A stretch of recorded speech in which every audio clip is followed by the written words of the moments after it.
got myself a real pigeon here. I think acting would make me happy. It would give me everything I needed out of life to be successful.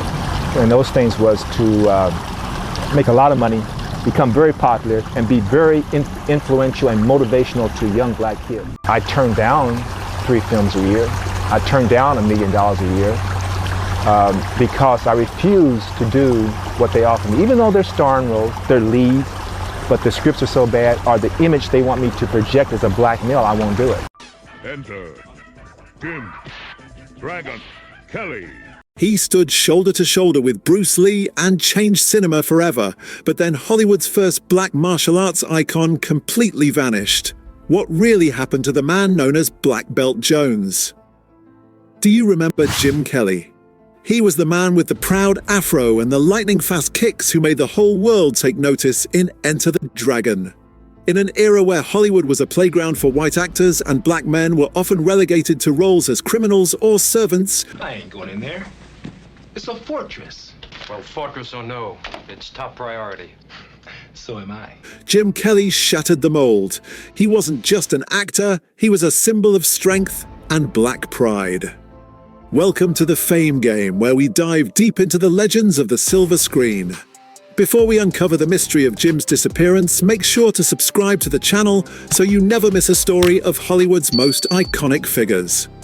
Man, you come right out of a comic book. My mama wanted people to show me respect. Oh, yeah? Born on May 5th, 1946, in Paris, Kentucky, Jim Kelly grew up in the heart of the segregated Deep South. This wasn't a romantic setting, it was a world of whites-only signs and daily prejudice. Jim learned to survive before he learned to live. His father worked in a factory and his mother ran a service for Navy personnel. They were poor, but they were proud. Please understand, if I missed anyone, it's been a big day. I'm a little tired. That time when I was younger was martial arts, actually. It was more football and track, baseball. When classmates mocked his skin color, Jim didn't hide. He trained. He turned his body into armor. At Bourbon County High School, he was a superstar in football, basketball, and track.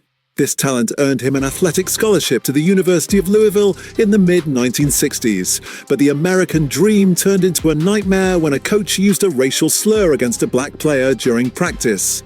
In that moment, Jim's belief in fairness collapsed.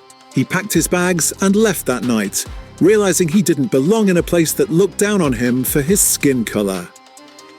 Jim, they're casting a film out at Warner Brothers. It's a fight film. Now, you won't get the part, but I want you to go out there and meet these producers. Jim's path changed forever when he discovered a karate dojo in Lexington. In the dojo, there were no color lines, only respect. He mastered Shorin Ryu Karate, training 8 hours a day under masters like Parker Shelton. By 1971, Jim won the world middleweight title at the Long Beach International Karate Championships. He was the only black fighter among hundreds, and his victory was a punch straight into the face of prejudice. This caught the eye of Hollywood. When Enter the Dragon lost a supporting actor mid-production, the producers needed someone real. Jim Kelly walked into the audition with a natural aura that director Robert Klaus said Hollywood could never teach. Bruce Lee himself nodded in approval. If you're enjoying this look into martial arts history, go ahead and hit that like button. It really helps the channel. As Williams in Enter the Dragon, Jim became a cultural icon. Bruce Lee even invited Jim to star in another film in Hong Kong, but tragically Bruce passed away before they could collaborate. Jim went on to star in cult classics like Black Belt Jones and Three the Hard Way. For the first time, black audiences saw themselves as the heroes, not the victims. But by the late 70s, the tide shifted. The blaxploitation era was fading, replaced by the conservative Reagan era and white savior heroes like Rocky and Rambo. Jim started rejecting scripts that portrayed black men as sidekicks or smart-talking fighters with no soul. He famously told Ebony magazine, "I don't need the money that bad to make myself a joke." Because he stood his ground, rumors spread that he was difficult. He was quietly added to an unofficial Hollywood blacklist. By 1978, the phone stopped ringing. Instead of spiraling into despair, Jim Kelly walked away with his dignity. He turned to his second passion, tennis. What I really didn't like about Enter the Dragon was that I didn't really get a chance to do my thing. By age 40, he was ranked in California's top 10 on the senior men's circuit. He lived a disciplined life in San Diego, teaching children at his Kelly Tennis Club. He drove an old Porsche 911, never bragged about his movie past, and found the fairness on the court that he never found in Hollywood. Well, actually, I broke the barriers down for black martial artists. For black martial arts, I broke the barriers, but still, it's not where it should be. It's not even close.